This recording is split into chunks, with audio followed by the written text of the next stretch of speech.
This land I love. This land of the free.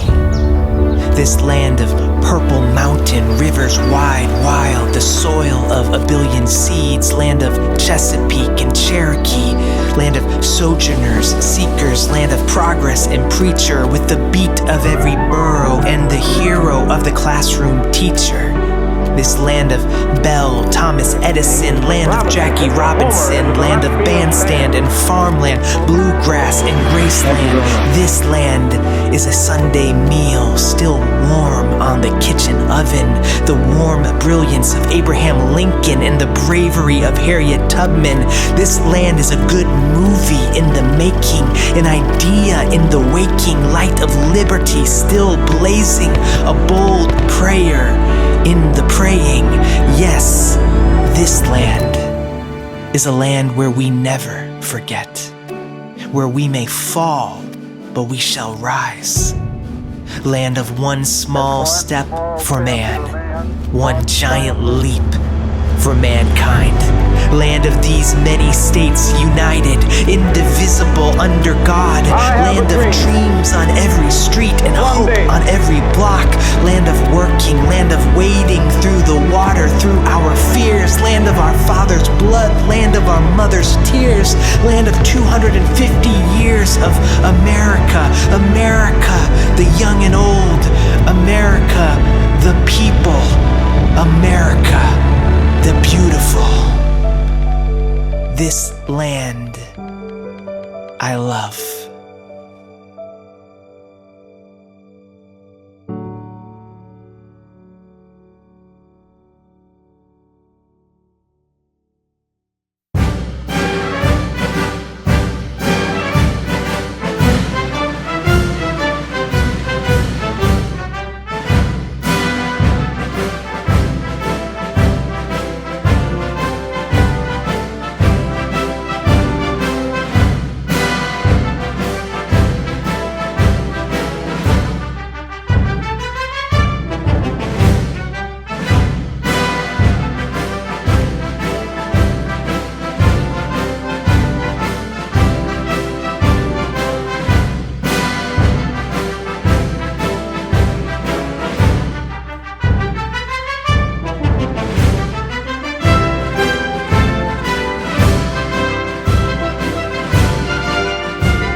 Good morning.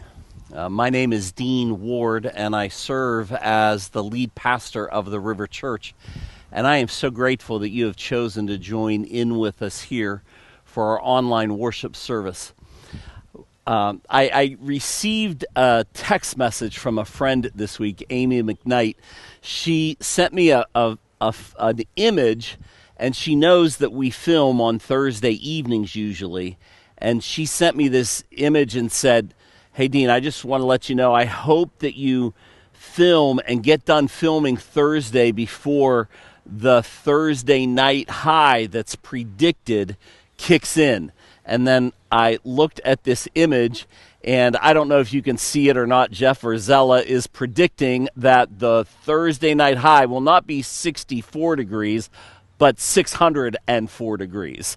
An extra zero in there makes quite a difference. So I wore my shorts just in case it got really, really hot, but it actually has been one of the most pleasant days of the summer so far. So I think we're good. Thank you for the warning, Amy.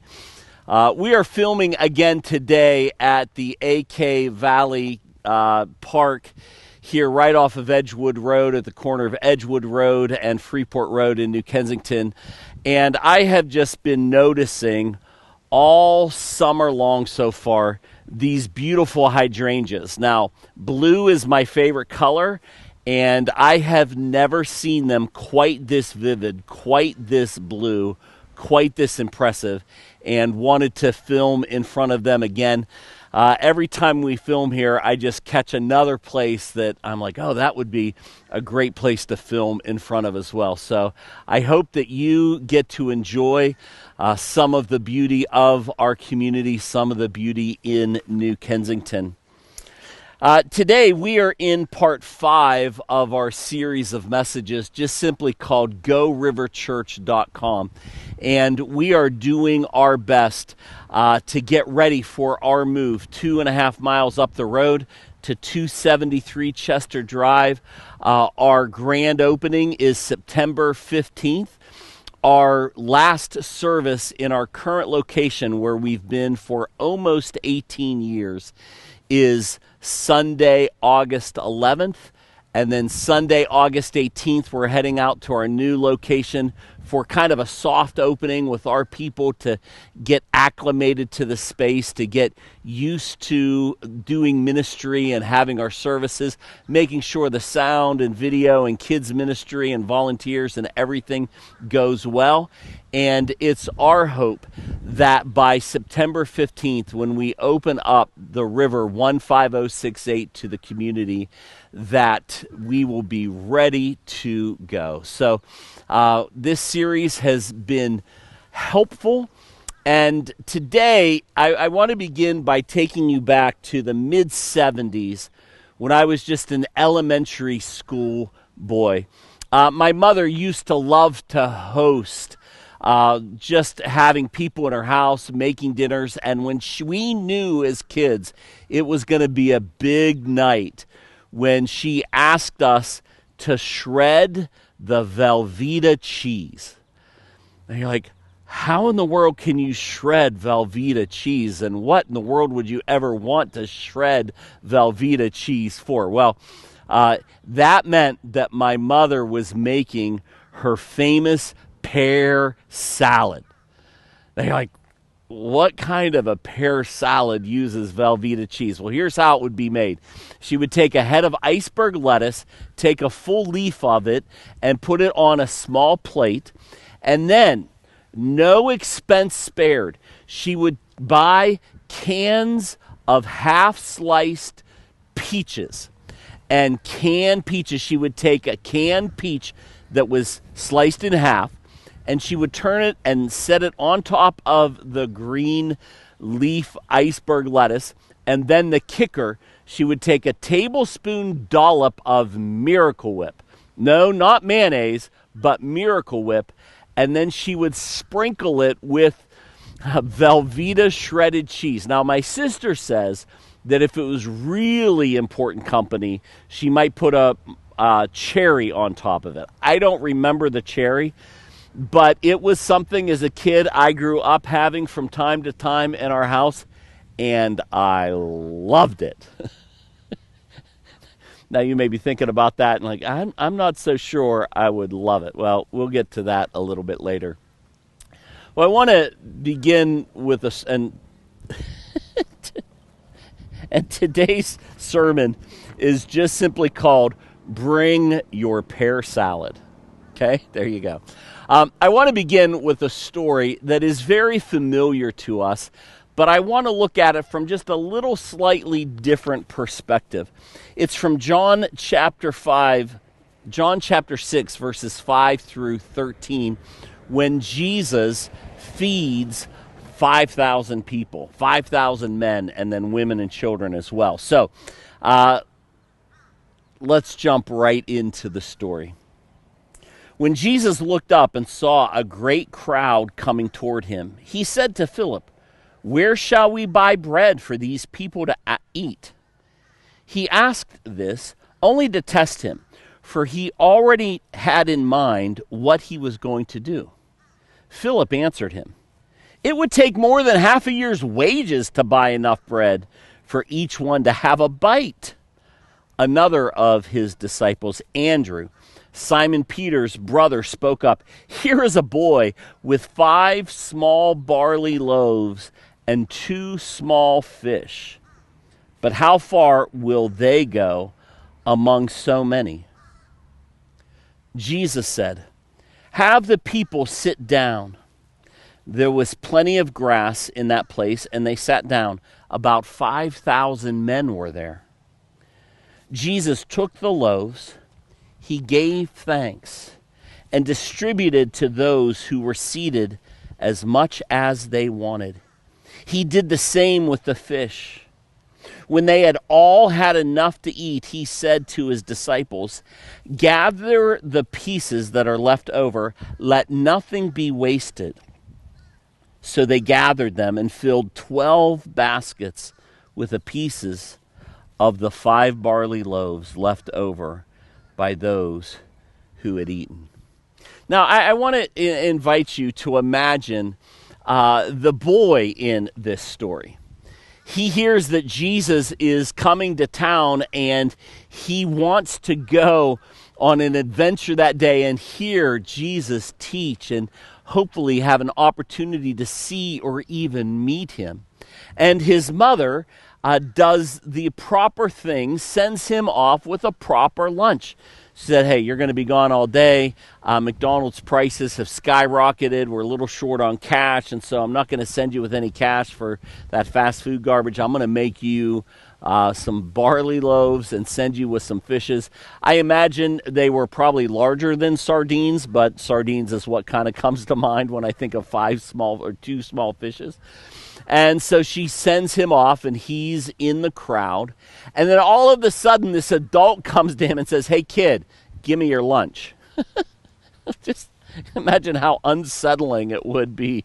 I don't know exactly how Philip commandeered it wasn't Philip, it was Andrew. I don't know exactly how Andrew commandeered the boy and his lunch, but he brought the boy to Jesus with his 5 loaves and 2 fish and says, "Hey, this is all we were able to find."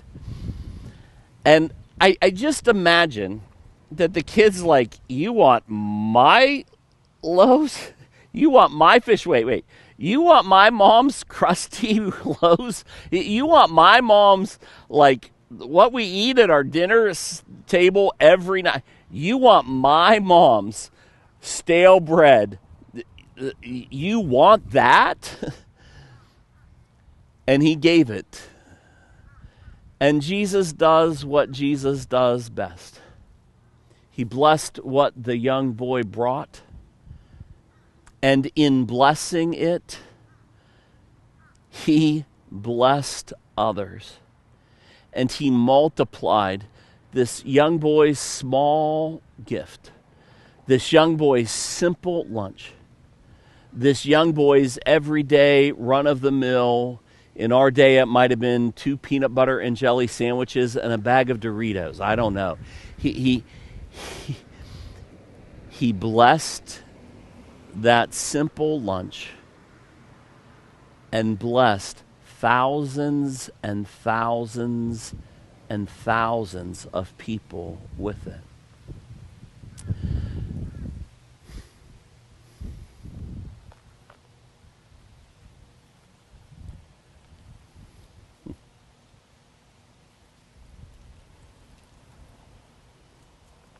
When thinking about my mother's pear salad this morning, thinking about the disciples coming and saying, "Hey, Jesus needs that." I'd be like, "Wait, you want my pear salad?" It's just a simple iceberg lettuce leaf, a canned pear, half of a canned pear, a dollop of Miracle Whip, and shredded Velveeta cheese. You want this? And Jesus, he did. He took what the young kid brought and he blessed thousands of people through it. Now, I want to talk to us today about what it is that we bring that Jesus wants to use to advance his kingdom, that what you and I have at our disposal, what we bring to the party that Jesus wants to use to advance his kingdom, to grow his church, and to bless thousands of people. Because so often we feel, wait, I'm not good enough for God to do anything through. I'm not skilled enough. I'm not smart enough. I'm not wealthy enough. I speak Pittsburghese and that. I'm not all that. I don't have anything useful to give. And Jesus just invites us to show up with what we have, because he uses whatever means he sees fit to accomplish his purpose. So if you're here this morning and you're understanding our move in less than 2 months to our Lower Borough location, and you're hearing me say, hey, put your list together of 4 people that you're praying that God will use you in their lives to help draw them to Christ. And you're looking at the opportunity that we have to make an impact in our community, in the 15068 area and beyond. And you're feeling a little ill-prepared. You're feeling a little inadequate. I want to invite you to consider this young boy and what God chose to do with what he brought and what God chose to accomplish through him. It wasn't about the boy. It wasn't about the vastness of his lunch. It was about his willingness to bring it. Here it is, Lord. Do with it whatever you will. I want to invite you to pause with me now and engage with me in this video together.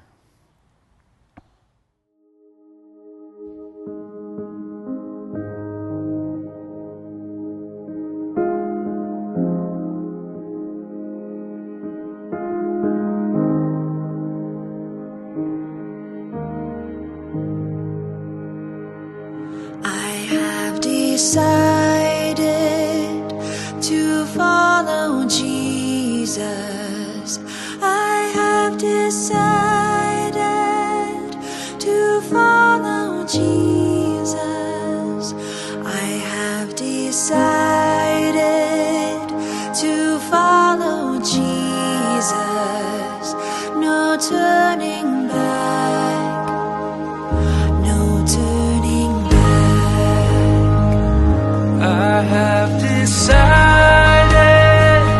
to follow Jesus. I have decided to follow Jesus. I have decided to follow Jesus. No turning back.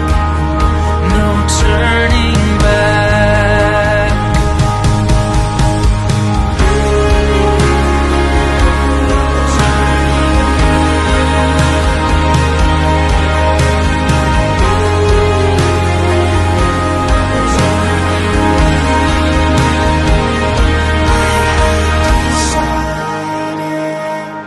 To follow Jesus, no turning back, no turning back.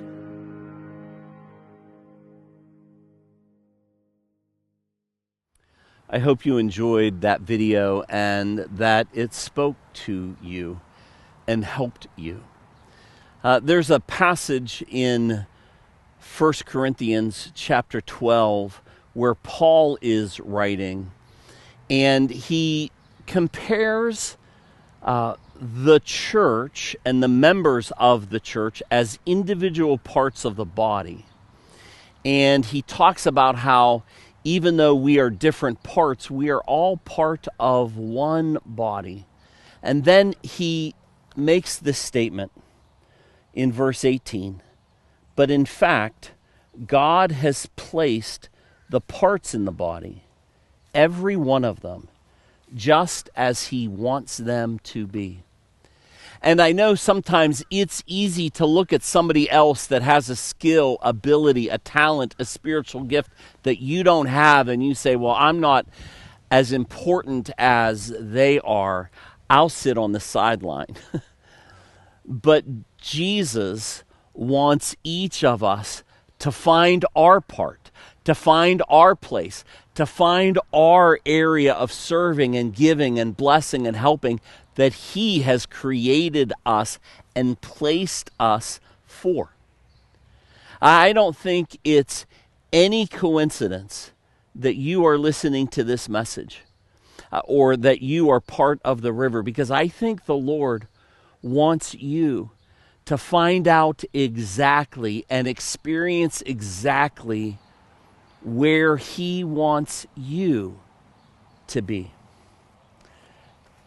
I love that verse, and I want to invite you to find your place. But because when we have that kind of envy, it's like, oh, I wish I was like them, or I wish I was this, or I wish I was that. You hear somebody lead worship, like, oh, I wish I could do that. Or you see somebody teach children, like, oh, I wish I could do that. Then it takes me back to my earliest memories of Sesame Street. I was just a little guy when Sesame Street came out. And one of the skits that they had that I remember most vividly was this little community had a fire, and the firemen saved the day. And then everybody in the community, all the Sesame Street puppets, wanted to become firemen. So they all became firemen. And then there was the need for a police officer, and there was no police officer. And then everybody decided they wanted to be a police officer, and they all became police officers. And then, there was a need for something else. There was a need for a baker, and there were no bakers in the town. And I love the way Sesame Street preached 1 Corinthians chapter 12 and didn't even know it, because each one of us is created unique, and you, as a follower of Christ, are a unique gift to the kingdom of God.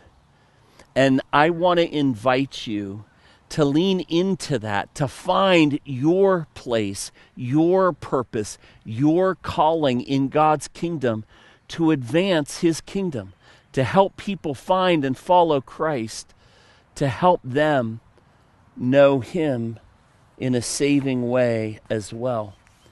Now, a pastor once said to me, rather in quite an exasperated tone, I was sharing with him one of the events we did and how many people came out and volunteered, and he just threw up his arms and said, I can't get my people to do anything. And I just want to say at the river, I've never experienced that. Because our people, they know there's a much bigger reason to do what they're being invited to do. Our people are discovering that they were made for this. I love the way Ephesians chapter 2, verse 10 describes this. The Apostle Paul is writing to the believers, and he says, for we are God's handiwork, created in Christ Jesus to do good works, which God prepared in advance for us to do. Paul is saying, we're made for this. We are made to serve and help and bless. And at the river, we love to create opportunities for people to come play in the playground. We love to invite people to experiment with new opportunities and new ways to serve and help and bless. And so I want to invite you to consider as we move to 273 Chester Drive, how is it that you are going to help? How is it that you are going to bless? How is it that you are going to impact other people's lives? Now, we have a lot of opportunities for this, whether it's in children's ministry or nursery or hospitality or greeting and welcoming people, whether it's singing or playing instruments in the worship team, or whether it is helping in the technical area. If you have a good ear and are good with sound and are interested in helping in the tech booth, we would love to help have you come and check things out and see if that might be a fit. There are so many opportunities to help and bless and serve. And I just want to ask you, as we move to 273 Chester Drive, bring your pear salad. Even if you don't think that's a great cuisine, bring it, because it can bless and help others. I love the way that Colossians chapter 3, verse 23 says, whatever you do, work at it with all your heart as working for the Lord. Now, I want to talk about my technical friend that films every week with me and who edits our video every week, because without him, this would not happen, because I don't know how to do any of this. I have no interest in learning how to do any of the technical stuff. I don't know how to upload videos. I don't know how to edit videos. I don't know how to download things. I don't know how to put those little, like that bubble thing that comes up when I'm trying to think of something. I don't know how to do that. I don't know how to insert that in. I don't know how to do the lower third. I don't know how to do any of it. And yet, my friend is a self-proclaimed nerd or geek, and he loves that kind of stuff. He loves the technology. And he can't believe that he gets to do something that he loves, that's helping others, that's helping advance the kingdom of God. Before the pandemic, I never thought of having him help with this. And then he's like, hey, I know how to do some of that. Would you like some help with it? Every week, faithfully, time and time and time again, hours joyfully given to serve and help and bless. And I'm so grateful for that, because he gets it. He's bringing his pear salad. It may not be impressive to others, his ability, as he looks like he's gagging at the idea of pear salad and Miracle Whip and shredded Velveeta cheese with a cherry on top. Yes. But he gets Colossians 3:23. Whatever you do, work at it with all your heart as working for the Lord. And finally, I just want to invite us to keep serving, keep helping, keep blessing. Don't give up. 2 verses that I memorized 40 plus years ago that have just stayed with me. 1 Corinthians 15:58. Therefore, my dear brothers and sisters, stand firm. Let nothing move you. Always give yourselves fully to the work of the Lord, because you know that your labor in the Lord is not in vain. Galatians chapter 6 verse 9 says, let us not become weary in doing good, for at the proper time we will reap a harvest if we do not give up. In 2017, I went to visit my aunt and uncle down in Williamsburg, Virginia, and they took me to a restaurant just down the street from their house. The restaurant was called, if I can say it correctly, Old Chickahominy House. Old Chickahominy House. while we were there, I met the owner, and he heard I was from Pittsburgh and declared that his wife was from the Pittsburgh area. And then he said with a longing absence in his heart, like, oh, she would give anything for some Isley's chip chop ham. And I said to him, well, the next time I'm down, I'll bring some for you. And so I, the next year, was heading back down, and I stopped at Giant Eagle and bought 2 pounds of Isley's of the chipped ham, and bought that bottle of the Isley's barbecue sauce that's used in chip chop ham. And I stopped in and gave it to him. He was thrilled to death.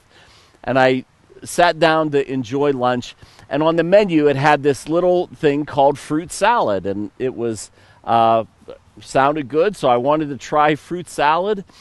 And he brought out this thing. It was a piece of lettuce and a half a pear, and it was covered in some kind of white sauce with some shredded orange cheese on top. And I'm like, that looks oddly familiar. I'm going back in my mind 40 years or so. I took a bite, and instantly I was back to being an 8-year-old kid in the mid-70s eating my mom's pear salad. It was a new version of an old classic, and it was fantastic. Well, I just want to encourage you. If you've tried serving before and it didn't fit you well, try again. If you've worn yourself out serving, maybe there's a way it can be done replenishing your soul instead of damaging your soul. Try it again. If you couldn't fit, perhaps, into the in crowd and get your foot in the door and find a place to serve because it was filled up, it seemed, and everybody was enjoying their area of service, and you couldn't find a place to fit in, I want to invite you, try again. If you think volunteering or helping is too much like working for free, I want to invite you to try again. Because you may just very well find why you were created. Too much is at stake to sit on the sidelines and let ministry be done by the experts and sit in the pew. I want to ask you, bring your pear salad. God bless you, everybody. Thank you so much for joining in. I can't wait to see how God is moving you to serve and bless and help. Come on out to the river and let's experience this together. God bless you, everybody. Have a great week. Thank you for joining in with us today.